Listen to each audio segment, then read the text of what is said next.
యేసుక్రీస్తుని ఏ దినమైతే నువ్వు విశ్వసించావు ప్రియులరా, ఆ దినమే నువ్వు ఐశ్వర్యవంతుడు అయిపోయావు. ఐశ్వర్యవంతుడు అండి కారే లేదు సార్ నాకు. నేను చెప్పేది అమ్మా భౌతికమైన ఐశ్వర్యం గురించి కాదు. మా అమ్మమ్మ చిన్నప్పుడు అంటూ ఉండేది ఏమనంటే, ఒరే ధనాన్ని దొంగలు ఎత్తుకుపోతారు, చదువుకోండి, జ్ఞానాన్ని ఎవడు ఎత్తుకెళ్ళాడు అని చెప్తా ఉండేది. ఆ టీచరు కాబట్టి బాగా చదువుకోండి, చదువుకుంటే ఆ జ్ఞానాన్ని ఎవడు ఎత్తుకెళ్ళిపోలేడు అని కొన్ని కథలు చెప్పి, ఆ కథల సూత్రం ఏంటంటే, నీతి ఏంటంటే ఇది అని చెప్పేది. అప్పుడు ఈ దేవుని బిడ్డలారా, విశ్వాసులకు ఉన్నటువంటి దేవుడిచ్చినటువంటి ఐశ్వర్యం ఎటువంటిదంటే, అది ఇంకొకరు ఎత్తుకుపోయేది కాదు, శాశ్వతంగా నీ దగ్గర ఉండేది. ఐశ్వర్యవంతులు కోటీశ్వర్లు రాత్రి టర్కీలో భూకంపం వచ్చినప్పుడు పేదోళ్ళు అయిపోయారు. అమ్మా ఈ భౌతికమైన ఆశీర్వాదాలు ఉన్నాయే, ఐశ్వర్యం ఉందే, ఇది నా ప్రియదేవుని బిడ్డలారా ఏదో రోజు కోల్పోతాం. కానీ దేవుడు అటువంటి ఐశ్వర్యాన్ని ఇవ్వలేదు, మనకి శాశ్వతమైన ఐశ్వర్యం ఇచ్చాడు. నా ప్రియదేవుని బిడ్డలారా, అది దేవుని వాగ్దానాలు అనే ఐశ్వర్యం. నా ప్రియదేవుని బిడ్డలారా, అది మనము కలిగి ఉండి ఒక్కోసారి కలిగి లేని వారి వలె జీవిస్తూ ఉంటాం. అటువంటి భయంకరమైనటువంటి పరిస్థితి విశ్వాసుల జీవితంలో ఉండకూడదని పేతురు విశ్వాసులందరికీ రాస్తున్నాడు. అయ్యా నాకే కాదయ్యా ఈ ఐశ్వర్యం, మీకు కూడా ఉంది. అమూల్యమైన విశ్వాసము, నాలాంటి విశ్వాసము, దేవుడు నాకు ఇచ్చినటువంటి విశ్వాసము దేవుడు తన నీతిని బట్టి మీకు ఇచ్చాడు. అయితే అయ్యా ఆ విశ్వాసము వల్ల మీకు ఎటువంటి ఐశ్వర్యం ఇచ్చాడో మీరు గుర్తించరా, మీరు గ్రహించరా, మీరు గమనించరా? మీరు పేదోళ్ళు కాదయ్యా, మీరు ఐశ్వర్యవంతులు అని పేతురు అంటున్నాడు. ఎటువంటి ఐశ్వర్యము అనంటే, ఈ జీవనకును భక్తికి నీకు కావలసినవన్నీ మీకు అనుగ్రహించాడు అని చెప్తూ ఆయన ఏమంటున్నాడంటే, ఒక మాటలో చూడండి, ఆయన మనకు అమూల్యములను అత్యధికములైన వాగ్దానములను అనుగ్రహించి ఉన్నాడు. దురాశను అనుసరించడం వలన లోకమందున్న భ్రష్టత్వమును ఈ వాగ్దానముల మూలంగా మీరు తప్పించుకుని దేవ స్వభావమునందు పాలువారగునట్లు. ఏ స్వభావము? ఒక రకంగా ఏమంటున్నాడంటే, యేసయ్య స్వభావము మీకు వచ్చేస్తుంది. అంటే యేసు ప్రభులాగా దేవుడు అయిపోతావని కాదు దాని అర్థం, యేసు ప్రభు నీలో ఉంటాడని అర్థం. You will get the nature of Jesus. దేవుడిచ్చిన వాగ్దానాలను బట్టి, ఆ అమూల్యము అత్యధికమైన వాగ్దానములు బట్టి నువ్వు లోకాన్ని జయిస్తావు, లోకములో ఉన్న చీకటిని జయిస్తావు, భ్రష్టత్వాన్ని జయిస్తావు. అమెరికా దేశంలో ఐరా ఎయిడ్స్ అని చెప్పి భూస్వామి, చాలా ఎకరాలు, తన కలిగి ఉన్నటువంటి ఆ భూమి, ఆ భాగం అంతా కూడా పెట్రోల్ ఉంది అని చెప్పి ఎవరు తెలుసుకున్నాడు. తెలుసుకుని తన దగ్గర డబ్బులు లేకపోతే అప్పు చేసి మరి తవ్వడం మొదలు పెట్టాడు. ప్రియులారా, అప్పు చేసి తవ్వుతున్నాడు, పెట్రోల్ దొరకలేదమ్మా. దొరకకపోతే ఏం చేశాడు అంటే, గొర్రెలు కాసుకోవడం మొదలు పెట్టాడు. అయితే కొంతకాలం తర్వాత తాల్మన్ అని చెప్పి ఒక మెటలర్జికల్ ఇంజనీర్, అంటే ఇదే పనిలో ఉంటారనమాట, ఎక్కడ ఆయిల్ పడుతుందో వారికి దానికి ఒక సిస్టమ్ ఉంటుంది, సెస్మోగ్రాఫ్ అని అంటారు. ఆ సెస్మోగ్రాఫ్ అనే పద్ధతిని చాలా ఖచ్చితంగా చూపిస్తుంది అనమాట, ఆయిల్ ఎక్కడ ఉందో అన్నది. ఆ సెస్మోగ్రాఫ్ని వాడి, ఇంజనీర్ కదా, వాడి ఈ భూమిని లీజు తీసుకుని ఆ భూమిలో తవ్వడం మొదలు పెట్టాడు. ఎక్కడైతే పడుతుంది అని ఆ సెస్మోగ్రాఫ్ దగ్గర తెలుసుకున్నాడో అక్కడ తవ్వడం మొదలు పెడితే ప్రియులరా, ఫస్ట్ రోజే సుమారుగా 80,000 పేపాల పెట్రోల్ దొరికిందంట ఫస్ట్ రోజే. మరి ఎన్ని సంవత్సరాలకి లీజు తీసుకున్నాడంటే 33 సంవత్సరాల కంట. అంటే ఎన్ని పేపాలు దొరుకుంటాయి, ఎంత అమ్ముకోవచ్చు పెట్రోల్. ఆ భూమిని ఓన్ చేసుకున్న ఓనర్ ఏమో గొర్రెలు కాసుకుంటున్నాడు. దాన్ని లీజుకి తీసుకుని దానిని కరెక్ట్గా తీయడాన్ని బట్టి దానిని తన సొత్తు చేసుకున్నాడు. ఒక్కోసారి నా ప్రియదేవుని బిడ్డలారా, ఇలాగే ఉంటుంది క్రైస్తవుల జీవితం కూడా. మన దగ్గర ఉన్న దాన్ని మనం స్వతంత్రించుకోలేకపోతూ ఉంటాం ప్రియులారా. దేవుడు విశ్వాసులందరికీ కూడా అమూల్యమైన వాగ్దానాలు ఇస్తున్నాడు. కొంతమంది క్రైస్తవులు ఏమంటారు తెలుసా, పాస్టర్ గారు దేవుడు మమ్మల్ని మర్చిపోయాడండి, ఎప్పుడు మాకు కలిగి ఉన్న అవసరతల్ని ఆయన పట్టించుకోవట్లేదు సార్. అయ్యా బైబిల్లో ఉన్నాయండి వాగ్దానాలు, అవి మా జీవితంలో నెరవేరవు సార్. నేను ఒక మాట అడుగుతున్నాను అటువంటి వారిని, అయితే ప్రాబ్లం దేవుడిలోనైనా అయి ఉండాలి, ఎందుకంటే వాగ్దానం చేసింది ఆయన కాబట్టి. లేకపోతే ఈ సమస్య నీలోనైనా అయి ఉండాలి. ఇంకా దీనికి మించి వేరే సమస్యలు ఏమీ ఉండవు. ఆయనలో సమస్య ఉంటుందా? వాగ్దానం చేసిన వాడు నమ్మదగిన వాడు. ఆయన వాగ్దానం చేసిన వాగ్దానాలు ఎందుకు నెరవేరకుండా ఉండే అవకాశం లేదు ఆయన వైపు నుంచి ఆలోచిస్తే అని అంటే, ఆయన నమ్మదగిన వాడు. ఆయన ఎవరిని మోసం చేయడం, ఆయన ఎవరికి మాట ఇచ్చి వెనక్కి తీసేసుకోవడం, ఇలాంటివి ఎప్పుడు జరగవు. ఒకవేళ జరిగితే ఆయన దేవుడు అవడం. ఆయన నమ్మదగిన వాడు, హీస్ ఫెయిత్ఫుల్. అండ్ నెంబర్ 2, పోనీ వాగ్దానం చేసి దాన్ని నెరవేర్చే శక్తి అయినా లేకపోయి ఉండాలి. అది కూడా కుదరదు. ఎందుకంటే ఆయన సర్వశక్తిమంతుడు. అబ్రహాము, నీ సంతానాన్ని ఆకాశ నక్షత్రాల్లా చేస్తాను, ఇసుక రేణువుల్లా చేస్తాను అని అంటే ఎవడుకుందామా ఆ మాట అలాగ అనగలిగిన శక్తి ఎవడుకొని చెప్పండి? ఆయన నమ్మదగిన వాడు మాత్రమే కాదు, సర్వశక్తిమంతుడు. దేవునికి స్తోత్రం. కాబట్టి మాట ఇచ్చి ఆ మాటని నెరవేర్చుకోగలిగినటువంటి శక్తి ఆయనకి ఉంది. సర్వజ్ఞాని అయిన వాడు. కీర్తనకారుడు అంటాడు 147వ కీర్తనలో, నక్షత్రముల సంఖ్యను నువ్వే నిర్మించావు. వాటిని ఏం చేస్తున్నాడంట? ఓ 10 మంది పిల్లలు ఉంటే పేర్లు పెట్టడానికి తలగోకేసుకుంటా ఉంటారు. అప్పుడు దేవుని బిడ్డలారా, ఒక 20 మందికి పేర్లు పెట్టాలి, ఓ 100 మందికి పేర్లు పెట్టాలి. మరి ఆకాశ నక్షత్రాలకి పేర్లు పెట్టాడంట. దాని అర్థం ఏంటో తెలుసా ప్రియులరా? మీకు అర్థం అవడానికి చెప్పాడు. అప్పుడు దేవుని బిడ్డలు, దాని అర్థం ఏంటి అని అంటే, దేవుడు అంత సర్వజ్ఞాని, దేవుడు అంతా సర్వశక్తిమంతుడు. దేవునికి స్తోత్రం. అంత సర్వశక్తిమంతుడు, సర్వజ్ఞాని అయిన వాడు గుండె చెదరిన వారిని బాగు చేయవాడు. ఆ కిందే ఉంటుంది ఆ వచనం. అంటే హీస్ ట్రాన్సెండెంట్, ఆయన గొప్ప దేవుడు, ఆయన మహాగణుడు, అదే సమయంలో చాలా క్లోజ్ నీకు. దేవునికి స్తోత్రం. పిఎము నీకు దగ్గర అవ్వగలడా? అవ్వాలనుకున్న కష్టమే. 140 కోట్ల మందికి దగ్గర అవ్వలేడు కదా. ఎవరో ఒకరిద్దరికి అవ్వగలడు, అమిత్ షా గారికి ఎవరికి అవ్వగలడు. ఎవరి దేవుని బిడ్డలారా, కానీ ఈ గొప్ప దేవుడు అంత పెద్ద ఆయన ఉండి ప్రతి మనిషి యొక్క హృదయ వేదనను ఎరిగిన వాడు, వారి వేదన తొలగించు. ఇంత జనాభా మీద ప్రతి ఒక్కడి అవసరత చూడాలంటే చాలా కష్టం అంటారు ఒక్కోసారి మినిస్టర్లు. మీరు విన్నారు లేదా మాటలు? 140 కోట్ల మందిలో ప్రతి ఒక్కడి అవసరత నేను పట్టించుకోవాలంటే చాలా కష్టం అంటారు. నిజమే, కానీ ఈ దేవుడు అంత గొప్ప దేవుడు. దేవునికి స్తోత్రం. ప్రియమైన వారులారా, ఈయన మనకి ఇస్తున్నటువంటి వాగ్దానాలు ఏంటి అంటే, రోమపత్రిక 5వ అధ్యాయము 9 నుంచి 10 వచనాలు మీరు చూస్తే, మొట్టమొదటి వాగ్దానం ప్రియులరా, యేసుక్రీస్తు యందు విశ్వాసం ఉంచిన మరుక్షణమే దేవుడు నిన్ను దత్తత తీసేసుకున్నాడంట. అది ఇక్కడ ఉన్న వాగ్దానం. సమాధానపరిచయం. ఒకసారి కాదు, 2-3 సార్లు ఉంటుంది ఆ మాట అక్కడ. ఇంగ్లీష్లో రికన్సిలియేషన్ అంటారు. నిన్ను దత్తత తీసుకున్నాడు. ఇప్పుడు నువ్వేమైపోయావు? దేవుడికి కూతురు అయిపోయావు, కొడుకు అయిపోయావు. ముఖేష్ అంబానీ నేను దత్తత తీసుకుంటే తల్లి, పక్కింటి వాళ్ళు అందరూ వచ్చి సెకండ్ ఇచ్చి మమ్మల్ని గుర్తు చేసుకో ఒకసారి. అక్కడికి వెళ్ళిపోతావు కదా ముంబైలో పెద్ద ఇంట్లోకి, అప్పుడు ఒకసారి గుర్తు చేసుకుంటావు మమ్మల్ని అని అంటారేమో. ప్రియులరా, ముఖేష్ అంబానీ కూడా మూలకు రాడు ఈ గొప్ప దేవుడు ఎదుట. ఆ గొప్ప దేవుడే నేను దత్తత తీసుకున్నాడు. ఇది ఐశ్వర్యం అనరా? దీన్ని ఏమంటారు మరి? ఆ గొప్ప దేవుడు నేను దత్తత తీసుకున్నాడు అని పౌలు అంటూ రోమపత్రిక 8వ అధ్యాయంలో, మీరు దాస్యపు ఆత్మను కలిగి లేరు, మీరు దత్తపుత్రాత్మను కలిగి ఉన్నారు, అబ్బా తండ్రి అని పిలవచ్చు. ఎందుకంటే ఆయన ఇప్పుడు మీ తండ్రి, మీ అంకుల్ కాదు ఆయన, లేకపోతే నీకు ఇంకోటి కాదు. ఇప్పుడు ఆయన స్వయానాన్ని తండ్రి అయిపోయాడు.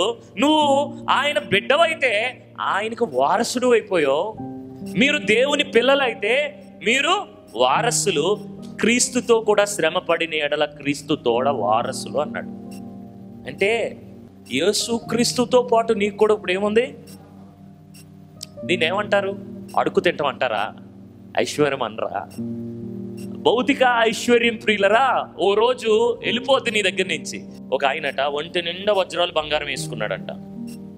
జియాలజిస్టులని, భూగర్భ శాస్త్రవేత్తలు తవ్వుతుంటే ఆ ఎముకల గూడు మీద, ఆ ఎముకల స్కెల్టన్ మీద ఆ వజ్రాల హారం దొరికిందంట, బంగారు కిరీటం దొరికిందంట. పట్టుకెళ్ళాడు బంగారాన్ని. నా ప్రియదేవుని బిడ్డలారా, ఎవరైనా సరే గుర్తుపెట్టుకోండి మాటని. నా ప్రియదేవుని బిడ్డలారా, జిమ్ ఎలియట్ అనే ఒక దైవజనుడు మిషనరీ ఏమంటాడంటే, మేము ఏమన్నా ఈ వెర్రోళ్ళం అనుకుంటున్నారా మీరు? మేము కష్టపడి ఆఫ్రికాల్లోకి అడవుల్లోకి వెళ్ళి సేవ చేస్తున్నాం, మేమేం తెలివి తక్కువలు అనుకుంటున్నారా మీరు? మేము కోల్పోయేదానిని నిత్యము మాతో ఉండేదాని కొరకు వదిలేసుకుంటున్నాం అన్నాడు. నీవు సంపాదించుకున్నటువంటి ఐశ్వర్యం ఎటువంటిది అని అంటే ప్రియులరా, అది శాశ్వతమైనది. దేవునికి స్తోత్రం. అప్పుడు దేవుని బిడ్డలారా, so God invited you into his family. That is the riches of his promises. అప్పుడు దేవుని బిడ్డలారా, ఆయన వాగ్దానంలో ఉన్న ఐశ్వర్యం అది. ఇప్పుడు ఆయన వాగ్దానం చేశాడు, అమ్మా నువ్వెవరు తల్లి? ఆయన ఫ్యామిలీ మెంబర్ అంట. నువ్వెవరు? ఆయన ఫ్యామిలీ మెంబర్. నేను నమ్మను సార్ అంటారు కొంతమంది క్రైస్తవులు. అని నేనేం చేయను దానికి. అదే అంటారు, క్యాష్ చేసుకోరు, అకౌంట్లో ఉంటుంది కానీ దాన్ని ఏం చేయరు, డ్రా చేసుకోరు. నీకు దేవుడు వాగ్దానం చేస్తున్నాడు, నువ్వు నా బిడ్డవేరా బాబు అని అంటే, ఏమో నాకు డౌట్. ఓ మాట చెప్పనా, అనుమానం పుట్టించేవాడు సాతానుగాడు, విశ్వాసం పుట్టించేవాడు దేవుడు. చెప్పాడు ఆదాము అవ్వలకి, ఇదంతా నీదేరా అని అంటే, ఏ పండు నీది కాదంట కదా అన్నాడు. వచ్చి చూసారా ఎంత కంత్రిగాడో. ఏ పండు తినొద్దన్నాడు కదా, మరి ఎలా బతుకుతున్నారా వాళ్ళు?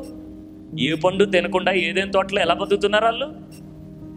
అప్పుడు అన్నాడు, తర్వాత ఏమన్నాడు, ఆ పండు తినొద్దన్నాడు. ఎందుకో తెలుసా? అది తింటే ఆయన కంటే గొప్పడు అయిపోతావని. ప్రియమైన దేవుని బిడ్డలారా, దేవుడు తన బిడ్డలకి ఎప్పుడు ఏమిస్తాడు చెప్పండి? దారిద్ర్యత కాదు, ఐశ్వర్యం ఇచ్చేవాడు. పరలోకపు ఐశ్వర్యం ఇచ్చాడు. దేవునికి స్తోత్రం. దేవదూతలు కూడా నా ప్రియ దేవుని బిడ్డలారా పరలోకంలో ఉంటారు, కానీ దేవదూతల్ని దేవుని పిల్లలు అని బైబిల్లో ఎక్కడా అంటాం నేనైతే చూడలేదు.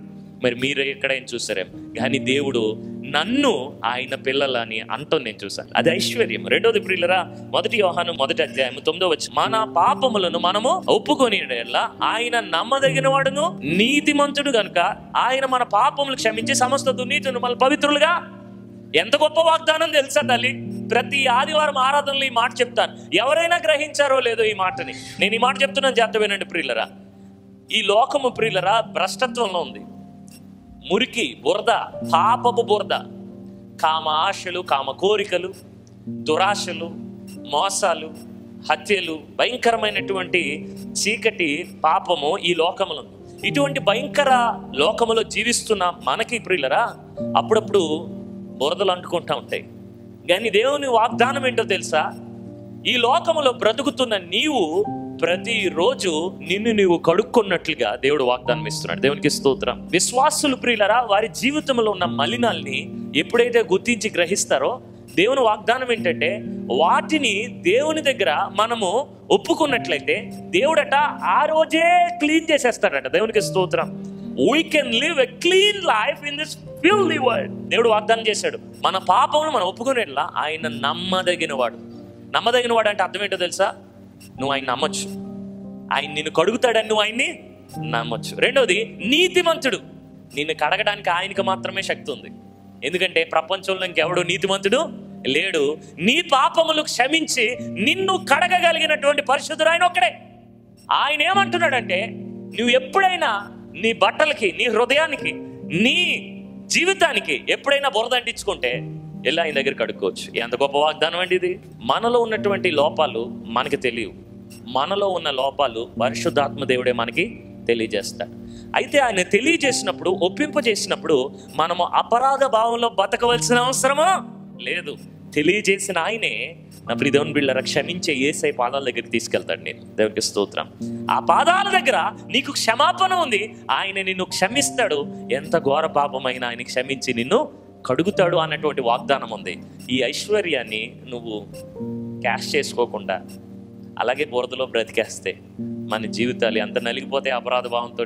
ఆ పాపాత్మురాలైన స్త్రీ యేసయ్య దగ్గరికి వచ్చింది. తన కన్నీటిని ప్రభు పాదముల దగ్గర ఏడుస్తుందంట ఎక్కకి. ఆ కన్నీటితోటి ప్రభు పాదాలు తడిసిపోయినందున తన తల వెంట్రుకలతో తుడుస్తుందంట. మీరు అక్కడ వాక్యములో చదవండి. ఎక్కడైనా ఆ పాపాత్మురాలు యేసు ప్రభుని ఏమైనా అడిగినట్లు అక్కడ ఉందేమో చూడండి. నోటమట మాట్లాడాల. నేను యేసయ్య ఏమన్నాడు తెలుసా? అమ్మ నీ పాపాలు. ఎందుకన్నాడు? ఆమె మనసులో ఏమడుగుతుందో యేసయ్యకి తెలుసునులే. యేసయ్య అందుకే అన్నాడు, అమ్మా నువ్వు నీ మనసులో నన్ను క్షమించు తండ్రి, నువ్వు దేవుడు అని నాకు తెలుసు అని నువ్వు క్షమాపణ కోరుతున్నావు కదూ. నీ హృదయమందు ఆ ప్రార్థన నేను విన్నానని దేవుడు చెప్పడానికి ఏమన్నాడంటే, అందరికీ వినపడేటట్లుగా ఏమన్నాడంటే, అమ్మా నీ విశ్వాసమే నిన్ను రక్షించును, నీ పాపములు క్షమింపబడి ఉన్నాయి. దేవునికి స్తోత్రం. ఆ యేసయ్య నా యేసయ్య, ఆ యేసయ్య నీ యేసయ్య. ఎంత గొప్ప ఐశ్వర్యం ఉంది మనకి. ఒక పాపికి పాప క్షమాపణకు మించినటువంటి దేవుని బిడ్డల ఐశ్వర్యము, ఆనందం మరొకటి. ఒక్కసారిగా పాపాత్మురాలు పరువంతా దిగిపోయి ఉంటుంది ఆ టైంలో. దేవునికి స్తోత్రం. భారమంతా, అపరాధ భారమంతా మనసు తేలికైపోయి ఉంటుంది కదా, హాయి సమాధానం. కాబట్టి I have the privilege of going to God almighty. ఆ సర్వశక్తిమంతుడు పరిశుద్ధుడైన దేవుడి దగ్గరికి వెళ్ళడానికి నేను ఇంకా భయపడిన అవసరంలే. ఆయన దగ్గరికి నేను ధైర్యంగా వెళ్ళి పాపాలు క్షమించు అని అడగొచ్చు. అడిగాక ఆయన అవతల వరా అని అంటాడని కూడా మనం అనుకో అవసరం లే. ఎందుకంటే అడగంగానే ఆయన కడిగేస్తాడని వాగ్దానం చేశాడు. దేవునికి స్తోత్రం. వెళ్ళి అడగడానికి అడిగిన తర్వాత ఆయన ఖచ్చితంగా ఆ పాపములన్నిటిని ఏం చేస్తాడు? వైపౌట్ చేస్తాడు అన్నటువంటి వాగ్దానం దేవుడు మనకి ఇచ్చాడే. ఏం వాగ్దానం అంటే ఇది? మనం దీన్ని డ్రా చేసుకోమంతే. ఇప్పుడు ఇదేమని బిడ్డలారా, హెబ్రీ పత్రిక 13:5 మీరు చూస్తే, నిన్ను ఏమాత్రమును విడువను, నిన్ను ఎన్నడును ఎడబాయిను అని ఆయన చెప్పాను కదా. దేవునికి స్తోత్రం. నిన్ను అస్సలు వదలను నేను అని అమెరికా ప్రెసిడెంట్ జో బైడెన్ చెప్పాడు అనుకోండి నాతోటి. ఇప్పుడు ఇదేమని బిడ్డలారా, ఎంతో ఆనందపడిపోతావే. దేవుడు ఏమంటున్నాడు తెలుసా? నిన్ను విడువను ఎడబాయి. 46వ కీర్తనలో ఉంటుంది, మొదటి వచనంలో, ఆపత్కాలమందు నమ్మదగిన సహాయం. He is our very present help in need. అంటే ఆయన ఎక్కడ ఉంటాడంటే తెలుసా సహాయం చేయడానికి? నువ్వు ఎక్కడ ఉన్నావో he is our very present help in need. దేవునికి స్తోత్రం. ఎంత గొప్ప వాగ్దానం అంటే, నువ్వు ఎక్కడ ఉన్నావో అక్కడే ఆయన ఉన్నాడు అని వాగ్దానం చేస్తున్నాడు. ఏం ప్రియులరా, కొన్నిసార్లు నాకు అనిపిస్తుంది, నా మటుకు నేనే ఈ వాగ్దానాల్ని ఒక్కోసారి నేను స్వతంత్రించుకుంటాను, డ్రా చేసుకుంటాను. ఒక్కోసారి మర్చిపోతూ ఉంటాం ఆయన మనతో. ఎప్పుడు ఇదేమని బిడ్డలరా, ఒక్కోసారి నా ముక్కు కారిపోతూ ఉంటుంది. ఆదివారం వస్తుంది, నాకు సివియర్ ఈ రన్నింగ్ నోస్, లేకపోతే ఇలా కోల్డ్ చేసినప్పుడు, సైనసైటిస్ ఇలాగా ఎలర్జెటిక్గా ఉన్నప్పుడు, అప్పుడు ఇదేమని బిడ్డలరా, ఆ రన్నింగ్ నోస్కి, ఆ కోల్డ్ చేసిన దానికి ఆదివారం వస్తే మాత్రం నాకు భయం వేసేస్తుంది. ఎందుకంటే ఆదివారం నేను కంటిన్యూస్గా మాట్లాడాలి. ఇంకా ముక్కు చీదుకుంటూ మధ్య మధ్యలో ఈ ముక్కుని పిండుకుంటూ, ఇది పబ్లిక్ కొలా ఇలా కారిపోతూ ఉంటుంది. ఆ టైంలో పబ్లిక్ కొలా అయినా ఆగుతుందేమో కానీ ఇది అలా రన్నింగ్ నోస్ అలా కారిపోతూ ఉంటుంది. అక్కడ కూర్చుంటాను, ప్రభా ఇప్పుడు వెళ్ళి పాట పాడాలి, వాక్యం చెప్పాలి, దయచేసి దీన్ని ఆఫ్ చేయను అయినా అని చెప్పి అక్కడి నుంచి ఇక్కడికి వస్తానమ్మా. ఏ ట్యాబ్లెట్ వల్ల సడన్గా ఆగిపోదు, కొంచెం టైం పడుతుంది. ఏ ట్యాబ్లెట్ వల్ల రన్నింగ్ నోస్ సడన్గా ఆగిపోదు. అక్కడి నుంచి ఇక్కడికి వస్తాను తల్లి, ముక్కు అంతా డ్రై అయిపోతుంది. వాక్యం చెప్పినంతసేపు ఒక్కసారి కూడా కచ్చిఫ్ తీసుకోవాల్సిన అవసరం పడదు. అప్పుడు ఇదేమని బిడ్డలారా, నేను అప్పుడు ప్రార్థన చేస్తాను, ప్రభువా నువ్వు నాతో ఉన్నావు కదా, నాకు ఇప్పుడు సహాయం చేయని అంటాను. అప్పుడు ఇదేమని బిడ్డలారా, ఆయన నాకు సహాయం చేస్తాడు. అలాంటివి ఎన్నో ఉన్నాయి నా జీవితంలో. అదే సందర్భంలో కొన్నిసార్లు ఆయన నాతో ఉన్నాడన్న విషయాన్ని మర్చిపోతూ ఉంటాను. ఓ దైవజనుడు అన్నాడంట, ఒక ఆవిడ గురించి ఒక దైవజనుడు ప్రార్థన చేస్తే దేవుడు అన్నాడంట ఆ దైవజనుడితోటి, నేను ఆమెతో ఉన్నాను కానీ ఆమె నాతో లేదన్నాడంట. అప్పుడు ఇదేమని బిడ్డలారా, sometimes we forget that God is with us. ఎంత గొప్ప వాగ్దానం తెలుసా, దేవుడు మనతో ఉన్నాడు అన్నటువంటి వాగ్దానము. అప్పుడు ఇదేమని బిడ్డలారా, దాన్ని చాలా మంది డ్రా చేయరు, క్యాష్ చేసుకోరు. అప్పుడు ఇదేమని బిడ్డలారా, whenever you cash it out, ఎప్పుడైతే నువ్వు ఆపదలో, కష్టాల్లో, శ్రమలో ఉన్నావో, ప్రభు నువ్వు నాతో ఉన్నావు కదా అని ప్రార్థన చేసి ప్రభు సన్నిధి యొక్క సహాయాన్ని కోరు, నీకు ఆయన నీతో ఉన్నట్లుగా వెంటనే నీకు నిత్య సహాయాన్ని నువ్వు అనుభవిస్తావు. దేవునికి స్తోత్రం. But sometimes we forget, sometimes we don't believe God is with us. మన తిప్పలు మనం పడతా ఉంటాం, మనకి ఎన్నో ఆలోచనలు వచ్చేస్తాయి, మన జ్ఞానం అంతా ఉపయోగించేసి ఎన్నో ప్రయత్నాలు చేసేస్తాం, ఆఖరికి ఓడిపోతాం. బట్ సింపుల్గా నాతో ఉన్న తండ్రి నాకు సహాయం చేయి. ఎన్నోసార్లు నేను కొన్ని స్థలాల్లో నా శక్తికి మించి ఇంకా నేను చేయలేను అన్నటువంటి ఆ పరిస్థితుల్లో ప్రియులరా, ప్రభా నా బదులు నువ్వే వాక్యం చెప్పు, నా ద్వారా నీ వాక్యాన్ని ప్రజలకు వినిపించాను అన్నప్పుడు ప్రియులరా, I have seen a great strength. అప్పుడు ఇదేమని బిడ్డలారా, గొప్ప బలము దేవుడు నాకు ఇచ్చి నేను ఆయన పని చేయడం నేను చాలా స్పష్టంగా చూశాను పిల్లలు. కానీ కొన్ని సమయాల్లో, సందర్భాల్లో మనం ఆ టెన్షన్లో ఏమైపోతూ ఉంటాం, ప్రభు నాతో ఉన్నాడన్న విషయాన్ని మర్చిపోతూ ఉంటాం. మనము ప్రతిసారి దానిని క్యాష్ చేసుకోవాలి, ప్రతిసారి ఆ వాగ్దానాన్ని మనము వాడుకోవాలి. అందుకే మనము ఐశ్వర్యవంతులమై ఉండి ఆత్మీయ పేదరికంలో మనము బ్రతుకుతా ఉంటాం. పేతురు, యోహానులు చూడండి, అడుక్కునేవాడి దగ్గరికి వెళ్ళి, మా దగ్గర నీకు డబ్బులు వేయడానికి డబ్బులే లేవన్నారు అని ఏమన్నారు, కానీ మా దగ్గర ఐశ్వర్యం ఉందన్నారు. ఏమున్నది అన్నారు, నీ దగ్గర వేయడానికి మా దగ్గర వెండి బంగారాలు లేవు, కానీ మా దగ్గర అంతకంటే గొప్ప ఐశ్వర్యం ఉంది, యేసునామంలో లేగు అన్నాడు. దేవునికి స్తోత్రం.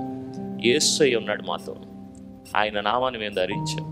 So I have the privilege of going to God Almighty asking for His partnership in my spiritual journey. యేసయ్య ఎవరో తెలుసా? మన పార్ట్నర్, మన భాగస్వామి. అచ్చ తెలుగులో చెప్పాలంటే భార్య ఎవరు భర్తకి, భర్త ఎవరు భార్యకి భాగస్వామి. మరి ఆఫీసులో కొన్ని చోట్లకి మాత్రమే ఆవిడ సహాయము, లేకపోతే ఆ భర్త యొక్క సహాయము, ఆ భాగస్వామి యొక్క సహాయము కొన్ని స్థలాల్లో కొన్ని చోట్లకి మాత్రమే పరిమితం అవుతుంది. కానీ యేసు ప్రభువా, నీ ప్రతి సమయంలో ప్రతి స్థలములో ఆయన నీకు పార్ట్నర్. దేనికి స్తోత్రం. ఆయన నీకు ప్రతి సమయంలో సందర్భంలో ఆయన నీ భాగస్వామి. బిజినెస్లో ఐడియాలు ఇస్తాడు, ఉద్యోగంలో మంచి నిపుణత ఇస్తాడు, బాగా చేసి మంచి స్థితిలోనికి రావడానికి. నా ప్రియదేవుని బిడ్డలారా, హృదయమందు నెమ్మదిస్తాడు ఎప్పుడైనా కృంగిపోయినప్పుడు. ఏం పార్ట్నర్ తెలుసా ఆయన అసలు. అనారోగ్యంతో ఉంటే డాక్టర్ అయిపోతాడు, ఇల్లు కట్టాల్సి వచ్చినప్పుడేమో సివిల్ ఇంజనీర్ అయిపోతాడు ఆయన. ఏహో ఇల్లు కట్టించే కట్టువాని ప్రయాస. కాపాడవలసి వచ్చినప్పుడేమో సైన్యములకి అధిపతి ఏహో అయిపోతాడు ఆయన, సైన్యాధిపతి అయిపోతాడు.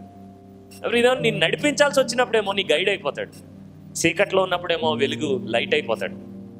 ఏం పార్ట్నర్ అండి ఆయన. నీకు ఏది ఎలా కావాలో అలా అయిపోయే నీ నిత్య భాగస్వామి. I'm your partner in every situation. నువ్వు చెరసాల్లో ఉన్నావా, నేను అక్కడే ఉన్నాను. నేను నిన్ను విడువను ఎడబాయిన అన్న దేవుడు. నువ్వు చెరసాల్లో ఉన్నావా, నేను అక్కడ ఉన్నాను. నువ్వు ఐసీయూలో ఉన్నావా, నేను అక్కడ ఉన్నాను. ఐసీయూలో పేషెంట్ దగ్గరికి ఎవరిని రానివ్వరు, కానీ ఏ సైన్ ఎవరు రానివ్వకుండా అడ్డుకోగలరు. నువ్వు అగ్నిగుండంలో ఉన్నావా, నేను అక్కడ ఉన్నాను. అక్కడ ముగ్గురినే పాడేశారు, నాలుగో ఆయన కనబడుతున్నాడు. నువ్వు సింహాల బోన్లో ఉన్నావా, నేను అక్కడ ఉన్నాను. ప్రియదేవుని బిడ్డలారా, నీకు దారి కనిపించడం లేదా? ఎర్ర సముద్రం ఉంది, రోడ్డు లేదు. ఆయన ఏం చేశాడు తెలుసా? రోడ్ వేసాడు. మామూలు రోడ్డు కాదు, హైవే వేసాడు. నా ప్రియదేవుని బిడ్డలారా, దారి చూపిస్తాడు. Whenever you think you are alone, నువ్వు ఎప్పుడైనా ఒంటరిగా ఫీల్ అయినప్పుడు నీకు వెంటనే ఈ వాగ్దానం గుర్చేసుకోండి, నిన్ను విడువను. I'm not alone. యేసయ్య నాతో ఉన్నాడు. దేవునికి స్తోత్రం. ఖచ్చితంగా నువ్వు చూస్తావు. ఒకసారి నేను హైదరాబాద్లో అనుకుంటా, నా పీజీ కంప్లీట్ అయిపోయింది. అప్పుడు నేను అప్పుడు యుఎస్ వెళ్ళే ప్రయత్నంలో ఉన్నాను. అప్పుడు నేను ఒంటరిగా ఉన్నాను ఆ గదిలో. అప్పుడు ఐఎమ్ ఫీలింగ్ ఆల్ అలోన్. నాకు చాలా ఒంటరితనం అనిపించింది. నాకు ఎవరైనా సహాయం చేసే వాళ్ళు ఉన్నారా ఈ టైంలో అసలు అని అనిపించింది.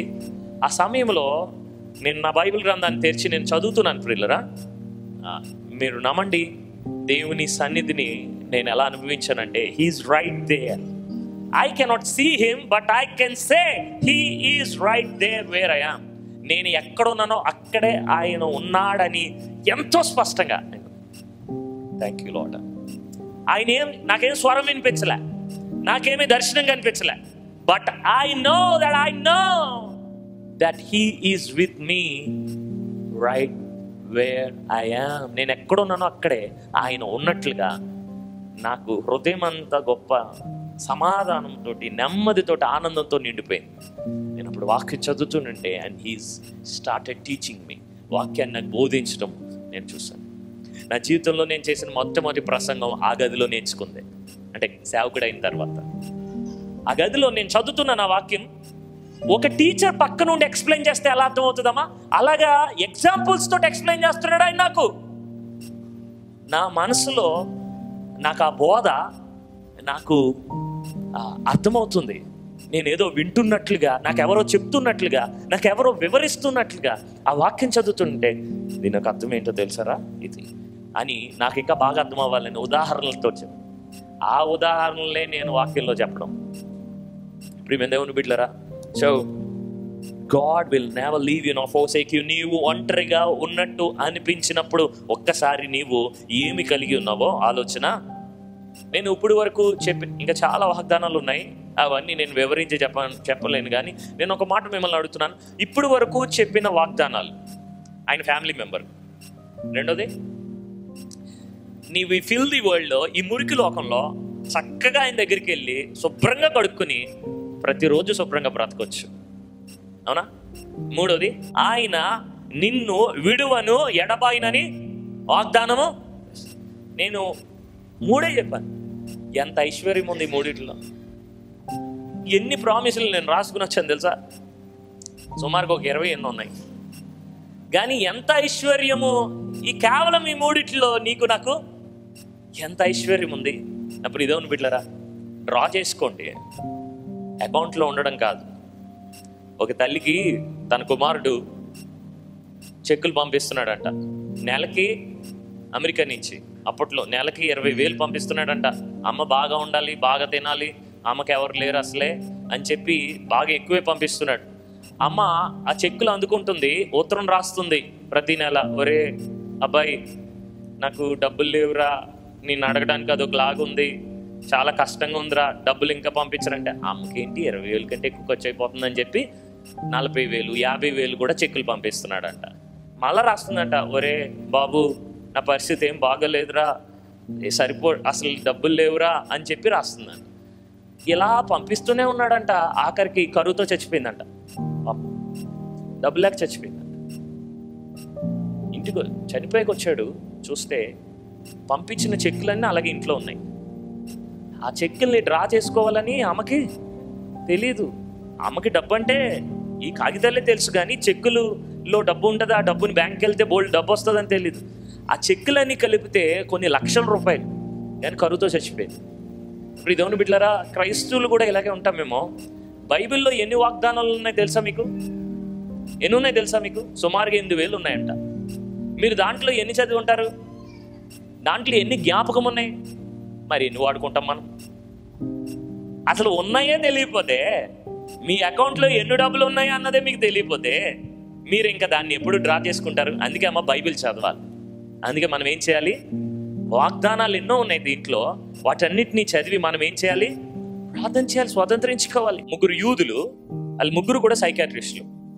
దాంట్లో 2 మీకు బాగా తెలిసినటువంటి సైకాట్రిస్టులు, సిగ్మండ్ ఫ్రాయిడ్ ఒకడు, నెంబర్ 2 ఆల్ఫ్రెడ్. వీళ్ళిద్దరూ కూడా అద్భుతమైనటువంటి సైకాట్రిస్టులు, శాస్త్రవేత్తలు. ఈ 3 దగ్గర అసిస్టెంట్ కింద పనిచేసేవాడు ఈ 3వ యూదుడు, అతని పేరు విక్టర్. అయితే సిగ్మండ్ ఫ్రాయిడ్ అనేటువంటి ఈ శాస్త్రవేత్త, మానసిక నిపుణుడు ఏం ప్రతిపాదించాడంటే, మనిషి ఎక్కువ సంవత్సరాలు ఎలా బ్రతకగలడంటే సుఖ సంతోషాలతో ఉంటే బ్రతకగలడు. సుఖము సంతోషమే కోరుకుంటాడు మనిషి. కాబట్టి ఎవరికైతే ఎక్కువ సుఖము, ఎక్కువ సంతోషం ఉందో వాళ్ళకి ఆయుష్ ఎక్కువ ఉంటుంది, ఎక్కువ కాలం జీవిస్తాడు అని అన్నాడు. అది తాను ప్రతిపాదించిన సిద్ధాంతం. ఆల్ఫ్రెడ్ ఏమన్నాడంటే, లేదు, సుఖం కాదు, సంతోషం కాదు, మనిషికి అధికార వాంఛ ఎక్కువ, అందరూ తను అప్రిషియేట్ చేయాలని కోరుకుంటాడు. అధికారము ఎవరికైతే ఎక్కువ కాలం ఉంటుందో వాళ్ళు ఎక్కువ కాలం బ్రతుకుతారని ఆ మనుషులందరినీ పరిశీలన చేసి ఆల్ఫ్రెడ్ ఒక సిద్ధాంతాన్ని ప్రతిపాదించాడు. అయితే ఆ టైంలో 2వ ప్రపంచ యుద్ధం వచ్చింది. అప్పుడు హిట్లర్ మహానుభావుడు యూదులందరినీ ఇంకెలా చూస్తున్నాడంటే, జంతువుల్లా కూడా చూడట్లేదు అనమాట, ఊచకోతే. ఇంకా ఆ టైంలో ఈ యూదులందరినీ పట్టుకుని జైల్లో వేసేసాడు. అయితే ఈ సిగ్మండ్ ఫ్రాయిడ్ యూదుడే, ఆల్ఫ్రెడ్ యూదుడే. వీళ్ళిద్దరూ పేరుగాంచిన శాస్త్రవేత్తలు కాబట్టి పేరున్న వాళ్ళు సహాయం చేయగా అమెరికాకి పారిపోయారు వీళ్ళు, హిట్లర్ చేతిలోంచి తప్పించుకొని. ఈ విక్టర్ మామూలు తన దగ్గర అసిస్టెంట్, ఎవరికి తెలీదు కాబట్టి ఈ విక్టర్ని కూడా జైల్లో పడేశారు యూదులందరితో పాటు.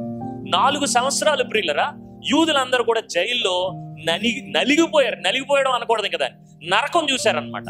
అయితే ఆ విక్టర్ అన్నటువంటి ఆ మానసిక నిపుణుడు సైకియాట్రిస్ట్ గమనించింది ఏంటంటే, బలవంతులు అందరూ చచ్చిపోయారంట. ఈ 2వ ప్రపంచ యుద్ధం అయ్యేసరికల్లా ఆ జైల్లో 4 సంవత్సరాలు మగ్గిపోయిన యూదుల్లో బలంగా మంచి శరీర దారుఢ్యం ఉన్న వాళ్ళందరూ చచ్చిపోయారు, బక్కపలచగా ఉన్న వాళ్ళు బతికారంట. అప్పుడు ఈ విక్టర్ ఏం ప్రతిపాదించాడంటే, ఏమన్నాడంటే, సిగ్మండ్ ఫ్రాయిడ్ చెప్పింది, ఆల్ఫ్రెడ్ చెప్పింది కూడా తప్పు. ఎందుకంటే ఈ బక్కపలచగా ఉన్న వారికి సుఖము సంతోషం లేదు, ప్రతిరోజు నరకమే చూపించాడు హిట్లర్. రెండవది, ఆల్ఫ్రెడ్ చెప్పినట్లుగా అధికారం అనేది లేదు, జంతువుల్లా చూశాడు, జంతువుల కంటే హీనంగా చూశాడు యూదుల్ని. కానీ ఈ బక్కపలచగా ఉన్న వారిలో నేను గమనించింది ఏంటంటే, ఏదో రోజు బయటపడతామన్న నిరీక్షణ వరకు ఉండేదంట. ఆ నిరీక్షణ లేని వాళ్ళందరూ ఎంత బలంగా ఉన్నా చచ్చిపోయారు. ఈ నిరీక్షణ కలిగి ఉన్నవారు మాత్రం ఒక రోజు యుద్ధం అయిపోద్ది, ఒక రోజు హిట్లర్ ఓడిపోతాడు, ఒక రోజు యూదులందరినీ విడిపిస్తాడు ఆ దేవుడు అని చెప్పి నమ్మి నిరీక్షణ కలిగి ఉన్నవారు మాత్రం చూడటానికి ఎంత బక్కపలచగా ఉన్నా కూడా వాళ్ళందరూ బ్రతికారట.